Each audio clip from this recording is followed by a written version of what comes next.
First of all, this industry is extremely young. It's not just an industry, it's an asset class. It's labeled as an asset class. It's not just your typical asset class either. It's the fastest growing asset class. And this fastest growing asset class happens to be a new technology. It's a digital technology. With all this said, it's outpacing every other asset class before it. Like we said multiple times, it's outpacing real estate, gold itself, the stock market, the bond market, right? It's the fastest growing asset class in the history of investments. Let's not trust what I just said. Let's verify. If you look at ETFs, for example, Bitcoin just got approved at the beginning of the year, and they started trading January 11th actually. And to date, they already hit 20 billion, surpassed 20 billion in market cap. The last time an ETF like that hit 20 billion, it took them over 4 years. It took Bitcoin literally 4 months to hit that $20 billion mark. Now that we've said that, what has that to do with Ethereum? It was great that Bitcoin ETFs came. However, it was limited to Bitcoiners.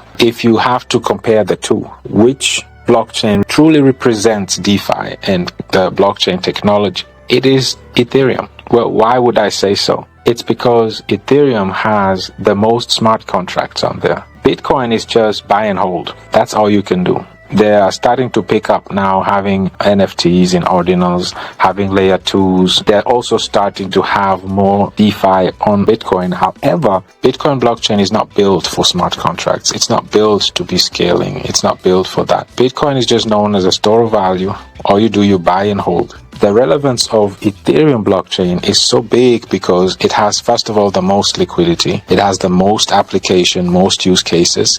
It has all the oracles there that collects data, that interact and connects all blockchains. Chainlink is there. All the stable coins, the largest ones with the most liquidity, they're on Ethereum. All the lending platforms, exchanges, all of these are applications that pioneered on the Ethereum blockchain, and now they're being copy-pasted on other blockchains such as Binance, Solana. There are so many copies of Uniswap. Uniswap originated on Ethereum. Aave originated on Ethereum. So all the original applications that have been around, that are true and tested, went through all these testing periods, went through multiple bull cycles. They were all originated on Ethereum. Majority of developers are on Ethereum. And the most deflationary blockchain is Ethereum itself. It has strong fundamentals, especially once it moved from proof of work to proof of stake. Like the name suggests, you can stake it now as well. So now the way you not just verify transactions or validate transactions, but also the way you secure the network is through staking. And this is a whole different market. It's a whole different new economy that it opens and enables to attract even not just more investors, make it more interesting of an investment for not just retailers, but especially and specifically for institutions. So what I'm trying to say here, or what we're trying to highlight here, is how the impact Ethereum has. If today Bitcoin is removed, it won't have an impact, a major impact. But if Ethereum was to be removed or considered a security, it would have been literally the end of crypto. This is why it had to take politics and twisting of arms in order to literally get this through the doors. And this just shows you that Ethereum blockchain is literally representing the entire industry. Because like we say, that's the bedrock of all applications. The most smart contracts, the most liquidity, the most tested applications, be it from smart contracts, be it from stable coins, oracles, exchanges, lending platforms, you name it, games, NFTs, all is on the Ethereum blockchain. So with that said, now we can zoom back in and let's dissect this fact, and let's really appreciate the fact that Ethereum is officially a commodity and how that affects us as an industry. And then also we'll look at how it affects us as a community. So let's start with as an industry. Even more adaptation is now coming on Ethereum because a lot of individuals, retailers such as you and myself, but also most importantly institutions, were standing on the sideline just waiting for more clarity on regulation.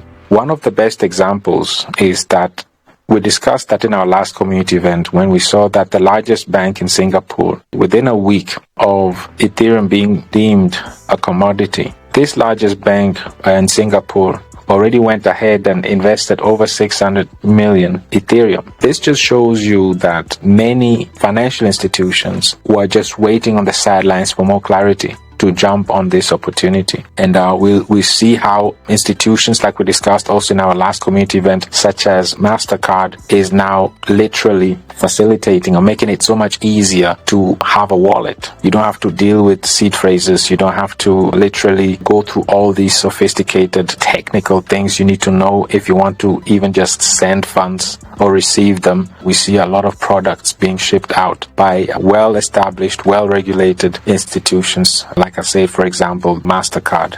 And what MasterCard is doing is they're bringing solution to a problem. You would expect such solutions coming from Ethereum Foundation or from Uniswap or from any other major crypto project, but it came from a traditional financial institution. So of course they're not doing it for us. They're doing it for themselves because they're cornering the market now. Imagine MasterCard now having a much simpler wallet than MetaMask and Trust Wallet. So far, majority of us are using MetaMask and Trust Wallet. Now, MasterCard comes in and has a much simpler wallet. All you need is your username. And with this solution that MasterCard brought, it brought in simplicity, and these are the things that we need in this industry, in this space. We should focus more on how can we protect the consumer, how can we add more value to this industry, and how can we bring all this mainstream adaptation to this industry. And this is how we as an industry are supposed to think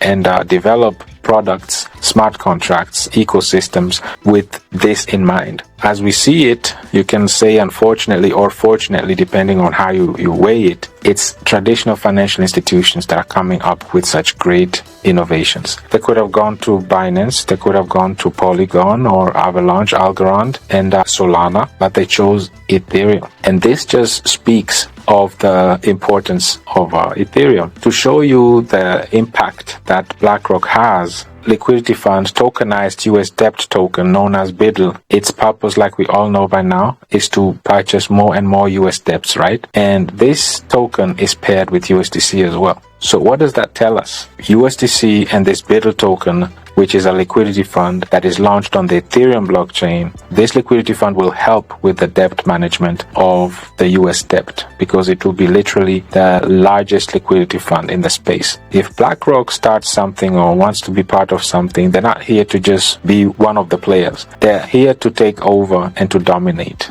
That's what BlackRock does. Like we say, staking it's by itself is not an issue, but it's about the consumer protection. It's about locking away consumer assets without their control over it. You're interacting directly to a smart contract, and there's no middleman in between. There's no entity in between. It's just you, your wallet, and the smart contract. So because we thought about sustainability, instead of putting a specific number of tokens aside and use them as staking rewards, what we did is we are using our volume efficiently. This is one of the 4 challenges that we address. Because we're using our volume efficiently, it's the volume that literally accumulates USDC distributions, burns tokens, and also retains liquidity. As our platform is being used, as our ecosystem is being adopted, and we are growing in numbers, the more liquidity is being accumulated, the more tokens are being burned, and the more USDC distributions are being accumulated. There is currently no community token,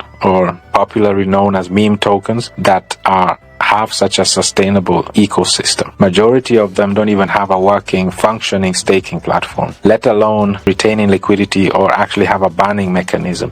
They don't have it. This is why you see all these meme tokens having volumes between 400 million and a billion, but it doesn't do nothing for the community. It doesn't do nothing for their ecosystem. They're not burning anything. Their staking platform is not sustainable. This is good for us because it just shows us that there's so much room for growth. There's so much inefficiency in the market, in the industry. And these are the largest meme coins on Ethereum. They are extremely popular. They represent retailers, and it's retailers through these community tokens that are bringing a lot of volume liquidity to these major blockchains. Lately, specifically Solana.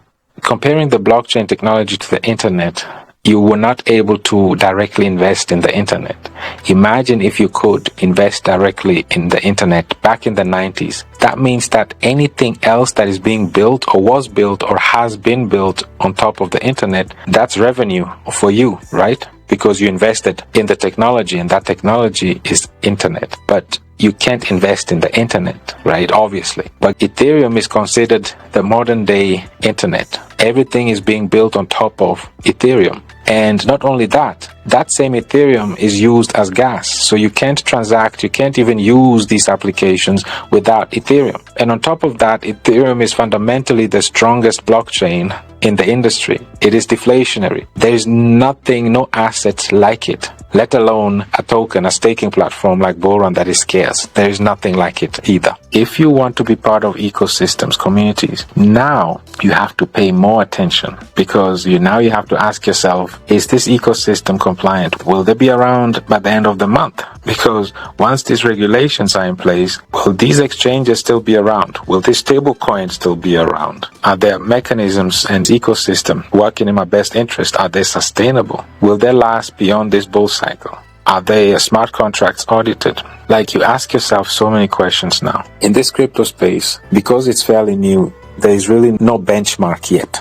There's not much we can go by and say, okay, they've been around for 50 years, for 100 years, and this is the benchmark now. This is how everybody else aims to be. This is the market standard. And if you achieve this, you're the market leader. Everybody's still trying to tinker and find ways that are efficient. People try to tinker and come with solutions to benefit the industry, solve challenges, hopefully, and all of that. We've been in the industry now for 2 years. From day one, we've ensured that down the road, we anticipated, we couldn't tell the future, but we anticipated that this is why we even started with using our own funds to develop and deploy these smart contracts. Have them audited, put the community first, have majority of the tokens in the liquidity already. Don't go through fundraising, ICOs, initial coin offerings, and all of that just to be compliant. This is why we also aimed that once we deploy and launch a token on ecosystem, it should be ready to go from day one. These are items that you need to look for. You need to look for ways that you can create a flywheel effect too. Why are flywheel effects so important?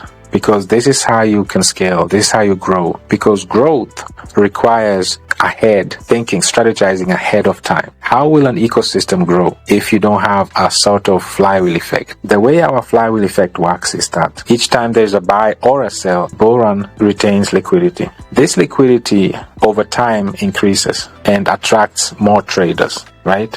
So that's the first flywheel effect. So because you have deep liquidity, you attract traders. These traders come in and trade even more. And because we are using our trading volume efficiently, the more trades are happening, the more liquidity we're retaining. And the more liquidity we're retaining, the more traders we attract. That's a positive feedback loop. That's a flywheel effect. The more trades are happening, the more tokens are being banned. And they're not being put in a dead wallet. It actually decreases the supply. We are scarce. Not only liquidity is being accumulated, which attracts traders, but the more liquidity and the more trades, the more scarce our token becomes as well. But now what makes it really interesting now is that as more liquidity are being accumulated, as more traders are being attracted, and as more tokens are being removed from total supply, all of this volume generates more USDC. And this is for those who decide to secure the network, stabilize the token, our ecosystem, by staking, right? So these individuals who choose to stake, they now, through the traders, they are busy generating USDC distributions for the stakers. And the stakers in turn, they're not planning on selling their tokens because they're accumulating USDC just by staking that token. Now it's a win-win. The traders are happy because they have deep liquidity. They can come in and go out trading because there's enough liquidity. While they're doing that happily, the stakers are benefiting because they are receiving USDC distributions through all this trading volume. And as the traders and the stakers are happy, the ecosystem is benefiting from it because its token becomes scarcer and scarcer. So everybody wins. The protocol wins, the traders win, the stakers win. We all happy. And that's what we mean with the positive feedback loop. One good action leads to the next, and they feed into each other into a loop that will not stop. And that's how our flywheel effect works. And this is how you become extremely wealthy. Develop a platform that empowers, enables, equips, educates, inspires the 99%, because they are responsible for over 70% of all transactions in the economy in the US alone. So if you can empower these individuals by developing a platform that allows them to hold a commodity, an asset that is extremely liquid, and if you secure the network, the ecosystem with it by staking, you receive stablecoin. Not just any stablecoin, the soon-to-be number one stablecoin that is most regulated and gives you the opportunity to use compounding. The ecosystem is already scarce. It's already retaining liquidity. And it's already keeps efficiently generating USDC distributions based on the trading volume. You have yourself something that will stay within your generation for decades to come. And something like that doesn't exist in this crypto space. And our ecosystem does that. Once the dust settles, regulations are in place, and individuals now start looking for added longevity, sustainability, and they start focusing on understanding liquidity and consumer protection. They won't have many options, community. Will be literally the only option they have in DeFi. It's here to serve the community. We need a platform that is sustainable, that is here for decades to come, that scales as we grow as a community, as we become 1,000 members, 10,000, 100,000, 1 million members. Imagine how much liquidity, how many tokens banned, how much USDC distributions. And after everything is said and done, and our ecosystem is so efficient and consistent and sustainable, and it's burning and is retaining liquidity and attracting more traders, something we never focus on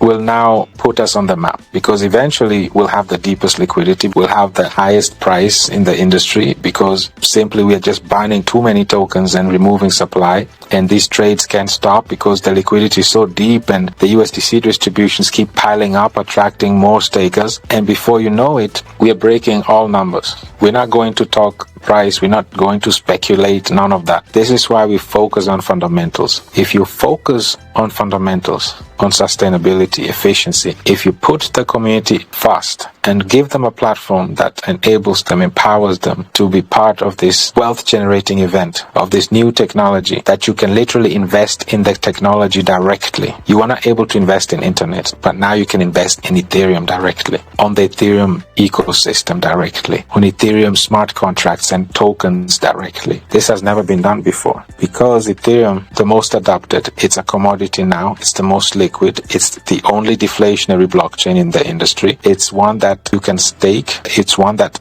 is about to start trading ETFs that will be locked away, removed from circulating supply. Our staking removes tokens from circulating supply. Our adaptation causes scarcity in supply as well. And before you know it, our scarce ecosystem is built on top of a deflationary blockchain. That combination alone will put us on the map. And let's be the ecosystem that is putting education first, putting its community members first by enabling them, equipping them, empowering them, and then educating, inspiring them as well. And then giving them a platform that gives them a commodity, an asset that is extremely liquid, and that when they decide to secure the network with it, they receive USDC distributions, which they can also choose to use the compounding effect that works in their own favor as well.